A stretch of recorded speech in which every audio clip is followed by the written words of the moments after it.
เจ้าสบายดีข้าพเจ้าชื่อทาตุยน้อยมณีเป็นหัวหน้าศูนย์บริการเทคนิคกสิกรรมป่าไม้และพัฒนาชนบทแข่งบริคำไซงานที่รับผิดชอบแม่นสีนำรวมของเวียกศูนย์เฮาลงลึกเรื่องเวียกงานเลี้ยงสัตว์ศูนย์เฮาละแม่นเคลื่อนไหวอยู่3หน้าที่หลักเวียกหลักตัวที่1ละแม่นการผลิตหรือว่าค้นคว้าการผลิตเฮ็ดบ่อนสาธิตบ่อนทดลองให้ชาวเกษตรกรและผลิตแนวพันธุ์พืชแนวพันธุ์สัตว์เวียกตัวที่2แม่นส่งเสริมถ่ายทอดเทคนิคกระบวนการผลิตให้ชาวเกษตรกร3ล่ะคุ้มครองกลุ่มและสหกรณ์ของผู้ผลิตกสิกรรมสำหรับการให้ทุนขององค์การก่อการนี้แม่นได้ปฏิบัติตามบทบันทึกของรัฐบาลลาวและรัฐบาลสเกาหลีฉบับลงวันที่18พฤศจิกาย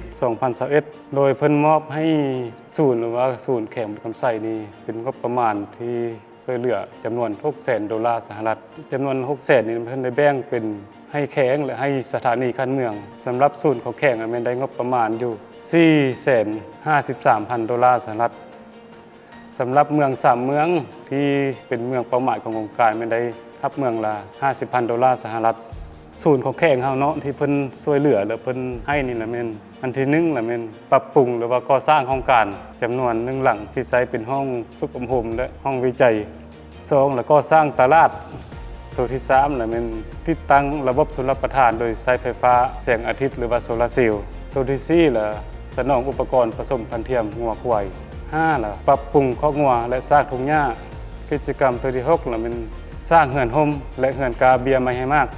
นอกจากนั้นเพิ่นยังซื้อพาหนะและอุปกรณ์รับใช้การผลิตเป็นต้นแม่นรถไถใหญ่1คันเครื่องปั้นดินเมื่ออีกจากนั้นเพิ่นยังได้สนองทุนจำนวนหนึ่งให้สู่เฮา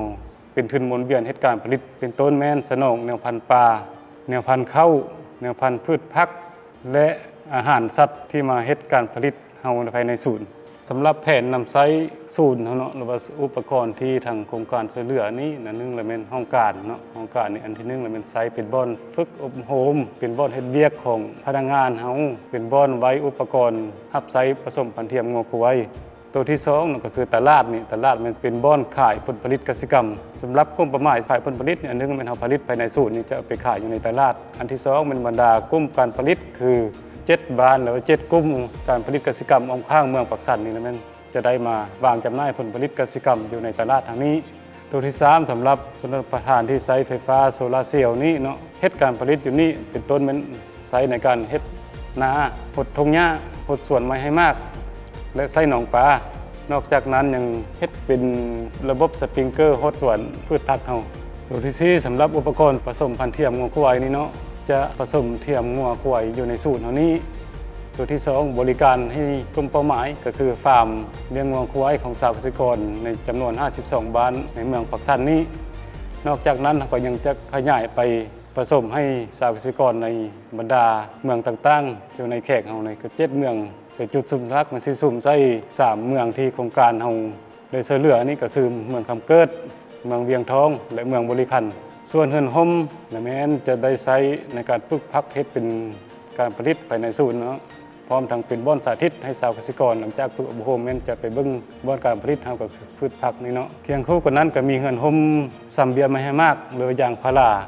ตัวนี้เนาะหลังจากเฮาขยายพันธุ์เบี้ยไม้มากแล้วจะได้มาซ้ำอยู่ในเฮือนห่มเฮานี้ประมาณนั้นก็คือด้านคอกงัวเนาะคอกงัวและทุ่งหญ้านี้สำหรับคอกงัวนี่นึงก็สิไว้ในการบ่อนพักอาศัยงัวเฮาศูนย์เฮานี้และเป็นบ่อนคัดแยกงัวเวลาผสมพันธุ์เทียมมาติดตามการขึ้นเพศแล้วเป็นสัตว์อยู่ในคอกอันนี้สำหรับทุ่งหญ้าก็เป็นอันนึงกับใช้เลี้ยงสัตว์ภายในศูนย์อันที่2ก็เป็นผลิตเป็นเม็ดพันธุ์สนองให้ชาวเกษตรกรทั่วแข่งบริคำไซเฮา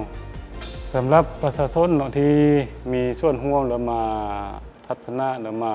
ร่วมเวียกงานกับศูนย์เนาะเขาจะนำเอาบทเรียนต่างๆภายในศูนย์ที่เขาได้สิทธิ์สอนหรือเขาบริการนี่นะไปพัฒนาการผลิตของเขาจากการผลิตแบบธรรมชาติหรือว่ายังใช้สิ่งที่บ่ทันสมัยนะให้มีการพัฒนาขึ้นเพื่อก้าวไปสู่การพัฒนาของครอบครัวของเจ้านะดีขึ้นเพื่อหลุดพ้นออกจากความทุกข์ยากในนามข้าพเจ้าก็คือหัวหน้าศูนย์เนาะขอต่างหน้าจากแผนกกสิกรรมและป่าไม้แข่งบริคำไซเนาะและต่างหน้าจากศูนย์เฮานี้แม่นมีความรู้สึกดีใจหลายที่ได้รับทุนจากองค์การก่อยกาฉะนั้นข้าพเจ้าแม่นขอแสดงความขอบใจอย่างเหลือล้นต่อองค์การก่อยกาหรือว่า รัฐบาลสเกาหลีเนาะที่ได้ให้ช่วยเหลือในการพัฒนาศูนย์ของเฮาฉะนั้นข้าพเจ้าก็ขอให้คำมั่นสัญญาว่าจะพยายามในการพัฒนาศูนย์ของเฮาเนาะแล้วนำใช้อุปกรณ์ที่ทางโครงการช่วยเหลือมานี้ให้เกิดประโยชน์สูงสุดเพื่อประกอบส่วนในการพัฒนาประเทศพัฒนาแขกบุรีคำไซพัฒนาประเทศชาติของสปลาวเนาะให้มีการพัฒนาหลายขึ้นท้ายนี้เนาะเรื่องขอแสดงความขอบใจมายังองค์การกอยกาที่ได้ช่วยเหลือและสนับสนุนศูนย์ของพวกเราขอขอบใจครับ